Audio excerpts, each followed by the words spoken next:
100 episodes. Dude. In some ways, it feels like we should have 500 episodes. It does. Right? Like the amount of work that goes in. I have to say, though, I don't have as many gray hairs as I thought I would have by the time we hit 100. So I think that's testament to our endurance, but also to, like, at some point we figured out how to do it and not die in the process. Although it's funny, I was going back through old transcripts to pull some of our favorite clips for this episode, and your notes to me were clearly notes from a stranger. It was like, Alicia, yet another great interview. Here are some things I would change for next time. We're like, now the feedback's just like, yo, you got to do this differently the next time. The courtship phase versus the marriage phase. Agreed. I think that's part of what makes the show so good and so relatable. It was about a year ago that we told everybody that we had hit the big 100,000 download marker. And we were freaking out. That was amazing. Out. And then very casually, like 3 weeks ago, we hit 600,000. And I text you. And then something said, well, check that. And I went back to when we had sent out the 100,000 email. And I was like, no way. We got 500,000 listens in the same amount of time. No way. And then I was floating. Honestly, I was floating. It is wild for me as someone who has spent so much time chasing video and television as a primary form that this podcast is the place where I have finally found and been able to build the community that I have been seeking out in the 15 years since I graduated college. Amen. And totally agree. So thank you for finding us. Thank you for showing up week after week. Thank you for sharing us with the people in your life. I can't tell you the joy it brings us, how grateful we are, and how grateful I am to now be a part of your lives. This is the beauty. I know that there are some of you who are listening for whom this is a podcast, and that is the only way that you interface with us. But there are also a lot of people who are now having conversations on our Instagram platform, having conversations in our Twitter thread using our hashtag Latina to Latina, having conversations without us. Oh, yeah, totally. Which is how you know they're family, that they're now just having conversations about you without you. Yeah. And when you and I met, you were a year into Lantigua Williams Co? Yeah, it was a year in. And it was through sort of like the freelance writing and some other odd jobs and some other things that I did that I was able to get to a year later when you and I met and still have the company. And so I'm so happy that all of the sacrifices that led to us working in Latina to Latina, that I was able to make those sacrifices, because making this show was what helped me to solidify who my audience was for everything else that I do. Like, this show is what gave me the clarity to say, there is a huge audience that deserves great content and that deserves attention. And that's who I'm going to focus on. And if you look at everything that we've made, we are making it for this audience. Where we go from here? We're going to 1 million, baby. And we're taking everybody with us. So here's the infomercial. We have set the goal to hit 1 million downloads on January 1st, 2021, or before. But that's our deadline. And we want every single one of you listening to be part of it. One, I think it'll be amazing to do that. But more importantly, we want to send a message to podcasting as an industry that we are here and that they have to take us seriously, and that there is a huge, untapped, sophisticated, smart audience that wants this show and many other shows to meet their needs. And so we need your help. We want you to do this and cross that finish line side by side with us. So listen and share again and listen again. We want to get to 1 million by January 1st, 2021. And we're going to keep you updated on our progress. Hey, Latina to Latina listeners. It's Juleyka, executive producer of this show. I want to invite you to listen to How to Talk to Mommy and Papi About Anything. It's my show that I host, and every week I talk to adult children of immigrant parents like me, and you probably. We talk about things that are difficult, especially conversations that we've been avoiding with our loved ones. Things like mental illness, being the first to go to college, politics.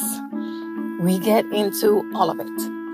Subscribe to How to Talk to Mommy and Papi About Anything wherever you listen to your favorite Latina to Latina. Thanks. First, there was the pandemic, which we also watch disproportionately impact Black and Brown communities. We're living through it, covering it as journalists. And then just as that story felt like it was beginning to subside, it gave way to the peaceful protests that we've seen calling for justice, accountability, and reform. Yeah, that's been very difficult to watch. And you and I have talked about it, text about it. And you've been really great about checking in on me. Just for context, my husband is African. And so I'm raising 2 Black boys in the United States right now. And so I just see their faces everywhere. When anything happens, I just see their faces. And so it's been difficult. But Alicia also took the leadership, and she had the clarity to say, we need to do something. And I was so thankful that she did, because I was caught up in my feelings and we would have missed an opportunity. And so she really quickly put Marissa and Rosa's episode together. And I was so proud of us for being able to do that and for understanding that it was important to do that for our audience and to have our show acknowledge, beyond participating in Blackout Tuesday, to have the show really acknowledge the gravity and to talk about Latinos' role in bringing racial justice to this country. Thank you, guys, for coming along. I love that you trust us. And it's not an easy trust, and it's a trust that we hold in a very sacred space and that we always take into consideration when we're making decisions about who to bring on the show. I will tell you, there are a lot of moments from the past 99 episodes that I find myself thinking about on a pretty regular basis. Like things that people have said that I go back to in my mind. I know when I said to you, we should pull some of our favorite clips for this 100th episode, there was one that jumped to your mind immediately. Oh, because I've took it as a personal mantra. As soon as I heard, I was listening to the episode to edit it, and Christy Hallberger was talking about her experiences, and she said, I don't fail. I either win or I learn. And I was like, hallelujah, amen. I light a candle. I will never forget that, because it crystallized for me the importance of understanding that you grow from everything that happens to you. That yes, you can mourn things that happen to you that don't go your way, that you can deem as failures, but you cannot miss the opportunity to grow from them and the opportunity to learn from them. And so I think about that all the time. And I hope that other people were able to pause on that message, because that was an amazing interview. I think about it all the time, and I ask myself, what am I learning from this? What is the thing I'm supposed to learn from this? Have you ever failed at anything? Oh, yeah, I fail all the time. Like what? Well, I failed to go to the gym this morning. But I think there's a great opportunity in failure. I always say, I don't fail. I either win or I learn, right? And if you can get rid of your dignity, right, and use every failure as an opportunity to learn, because you're willing to ask people, the question is, what could I have done better? What didn't work for you here? all of those things I find to be really, really easy to ask. I'm still not buying it. Can you tell me about a time that you failed? Well, yeah. I mean, let's see. At one point I realized I'd hit up for Latina, I'd hit up 200 investors. I got 5 yeses. I got 195 no's. You could call each of those a failure, right? There are people that I'd like to represent that we don't represent. I've failed so far. My job is one of persuasion, and I often fail to persuade people. And, if I hadn't failed so much, the industry would look like the world, right? And it doesn't yet. Mm-hmm. So I feel like until that's righted, I'm not done. But Alicia, you also picked out a really good one. It feels like yesterday that I was walking into Univision and having this conversation with Ilia Calderon. And what struck me is Ilia in the interview was pretty reserved, but there was this one moment where I felt like she let her guard down and was just like, no, this is the way it is. Like, this is she wasn't cerebral about it all. She was like, you just go for it. And the ethos and the energy of this exchange has stuck with me. Talk to me about 2001 and making that leap from Colombia to the U.S. market, because I have to imagine that was the biggest leap you've made in your career.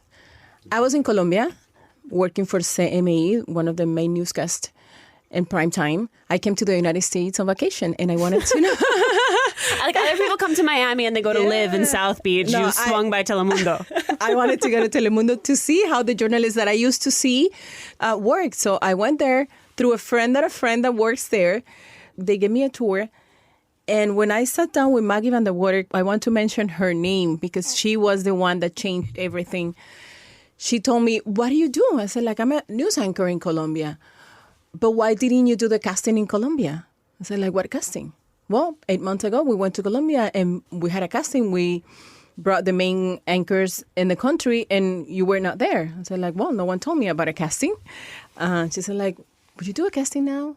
I said, of course. And then she called the vice president of news in Telemundo and he told me, let's do a casting. What? I mean, Yes, I've heard people crazy? say right place, right time, but I don't know that I've ever heard a story like this That's before. it. He came, we did the casting the very same day. I was sitting with Deep McNamara, the president of Telemundo, and he was offering me a job. Is there any part of you that's like, we got to pump the brakes? This is all happening too fast. But you know what? Like you said, being at the right place at the right time, but at the same time, making decisions and not being afraid of making big decisions. Right. I had a relationship in Colombia for 2 years. Like a romantic relationship? My boyfriend. And we were in a serious relationship. Not engaged, but in a serious relationship. And when this opportunity opened for me, I said, Bye. Buy everything. Buy everything. I had my mom and my sisters by my side. He understood, of course. He was not going to ask me to stay. I was not going to ask him to come with me because he had his own career there. So in those terms, everybody was good. Sometimes when you see those big opportunities come to you, you have to say yes. You have to leave all the fears behind and see, this is mine. It just happened for a reason, and I have to take it.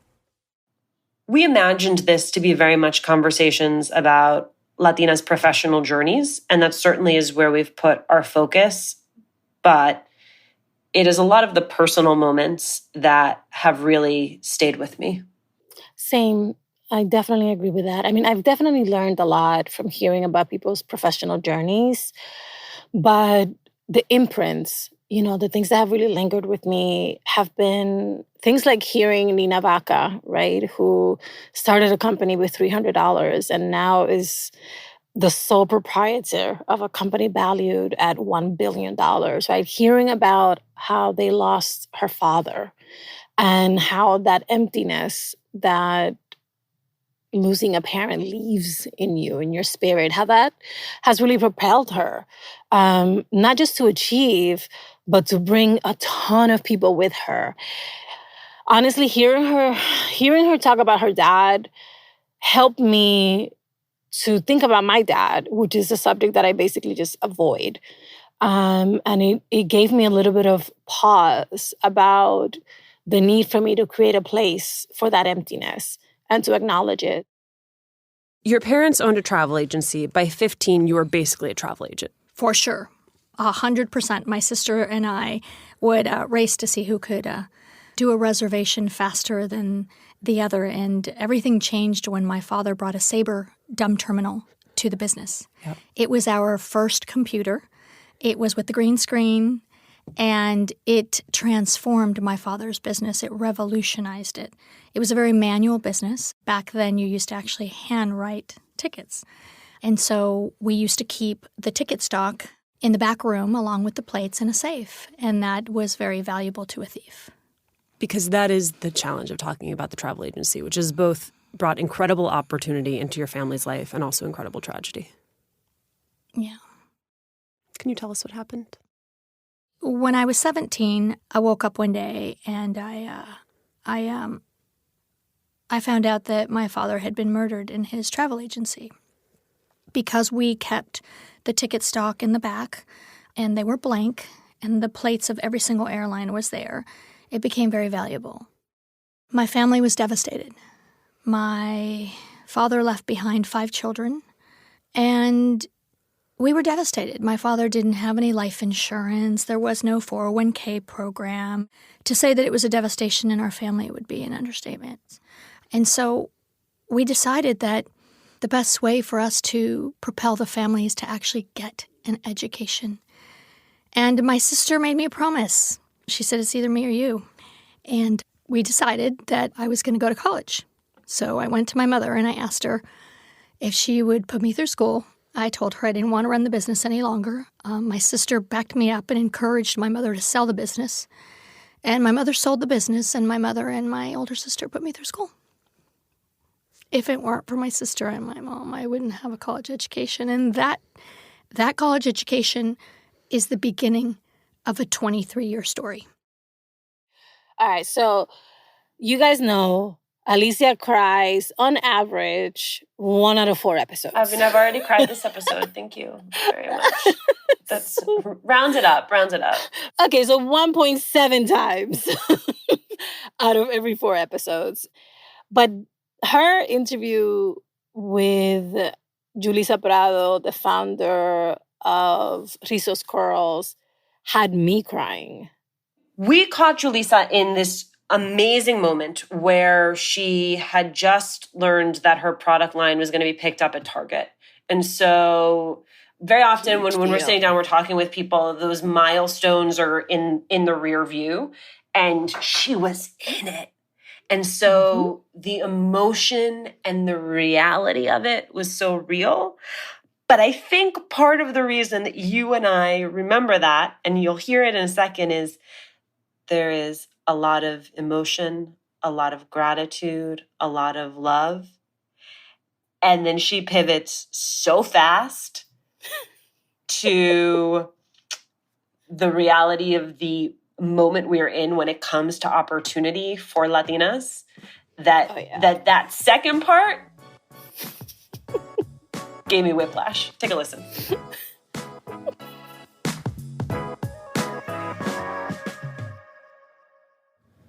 You posted a video on Instagram after you received the first photo of a customer seeing the product on shelves at Target, and there was something you kept saying in the video, which was, "I'm not supposed to be here." Yeah. Whew.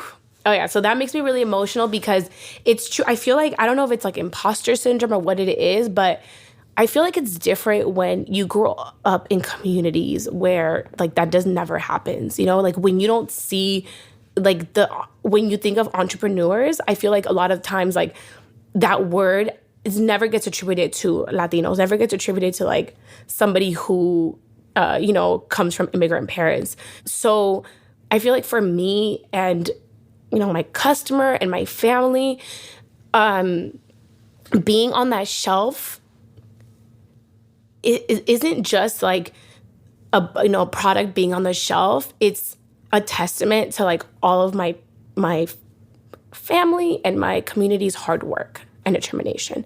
And for me, it's like I think about seeing that product on that shelf. I think about like all the work that went into it, from my dad wanting to come to this country, like having, being going through a rat-infested sewer, to working so many jobs, to sacrificing so much so that I could have everything, so that I could have, access to better schools, so that I could have education, so that I could be more than what he had. Like, my mom never went to school at all. Like, she barely learned how to read and write when she was, like, already an adult.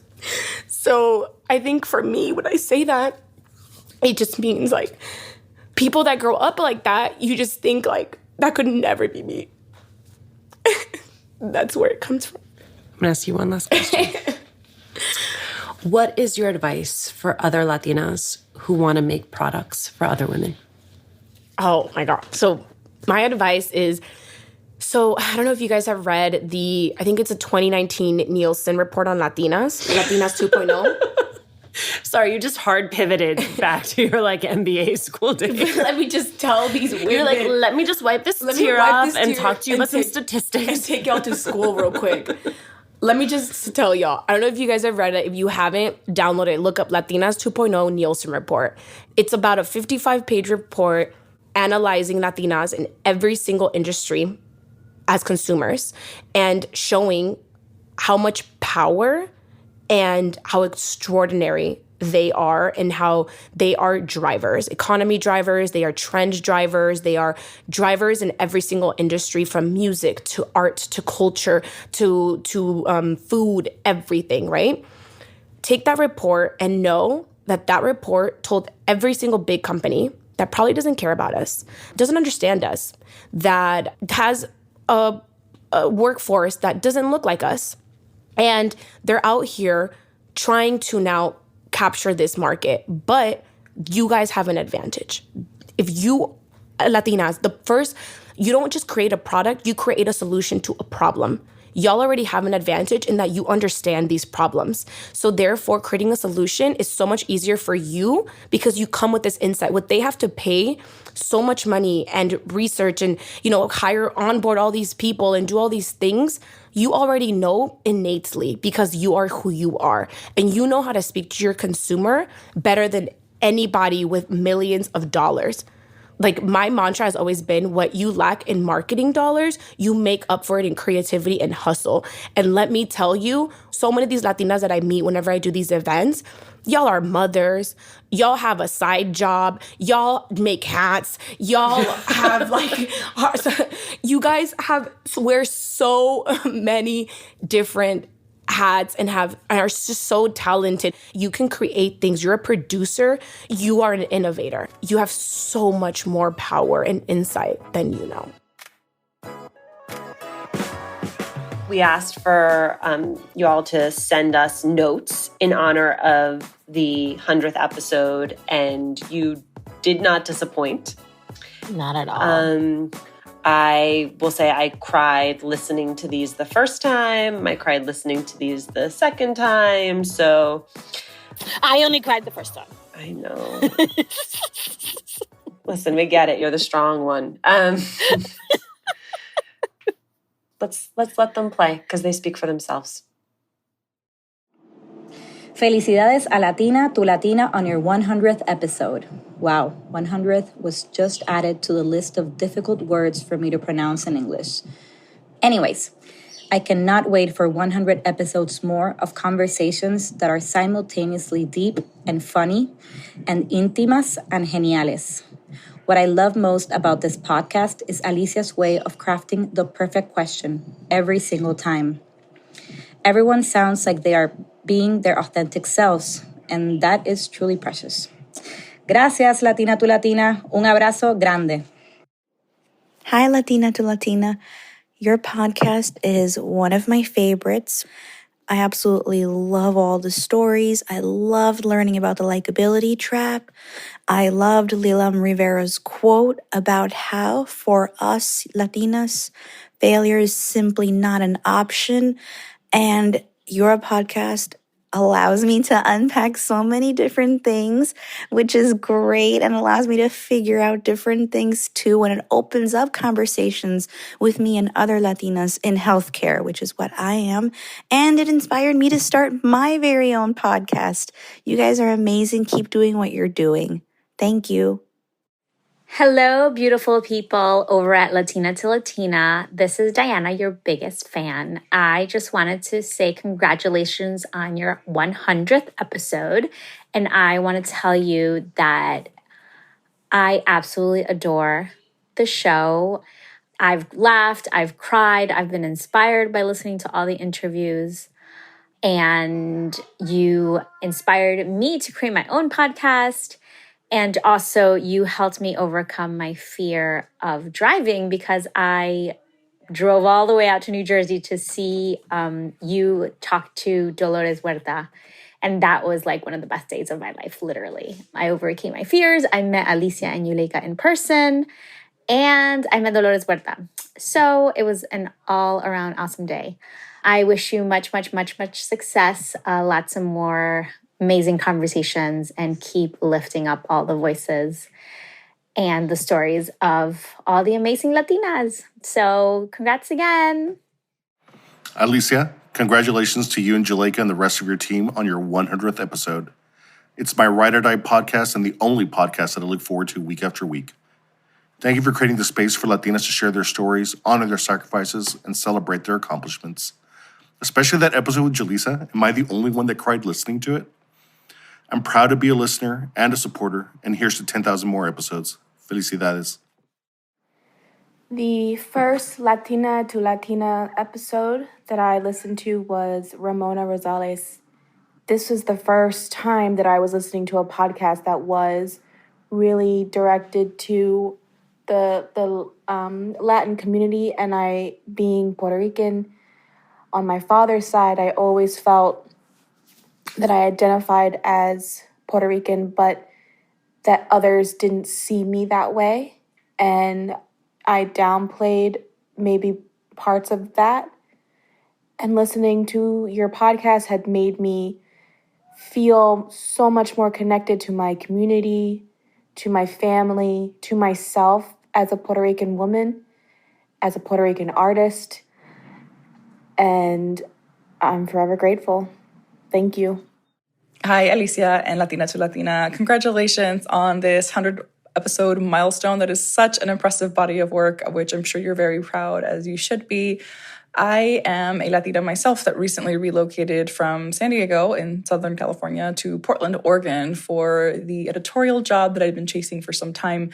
And while I'm super proud to be here and happy to be here, I am definitely still struggling to make connections with other people of color, mainly because I am now inside all the time, thanks to our girl Rona. But this place definitely is just not as, diverse as where I come from. But having podcasts like these in my ears to at least digitally introduce me to activists, directors, producers, musicians, women running, billion-dollar companies. You are just spreading the word about Latinas that are out here forging paths bravely, unapologetically, and often imperfectly, which is just so inspiring to hear for those of us trying to do the same in our fields. So please keep doing what you're doing. Thank you again for the content that you create. I hope you get to do so for hundreds of episodes more.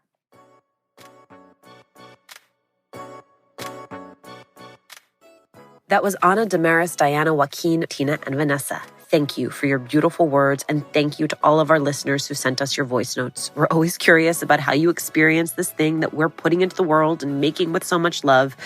Literally, Juleyka and I run to read your reviews. So again, 1 million episodes, January 1, 2021. Let's do this. Or before it's in your hands. Even with my entire family listening and Juleyka's entire family listening, we cannot get to 1 million downloads without you. So please keep doing what you're doing. We'll keep you updated every step of the way. Thank you, as always, for joining us. Latina to Latina is executive produced and owned by Juleyka Lantigua Williams and me, Alicia Menendez. Cedric Wilson is our sound designer. Manuela Bedoya is our intern. We love hearing from you. Email us at hola@latinatolatina.com. And remember to subscribe or follow us on Radio Public, Apple Podcasts, Google Podcasts, wherever you're listening. And please, please leave a review. It is one of the quickest and easiest ways to help us grow as a community.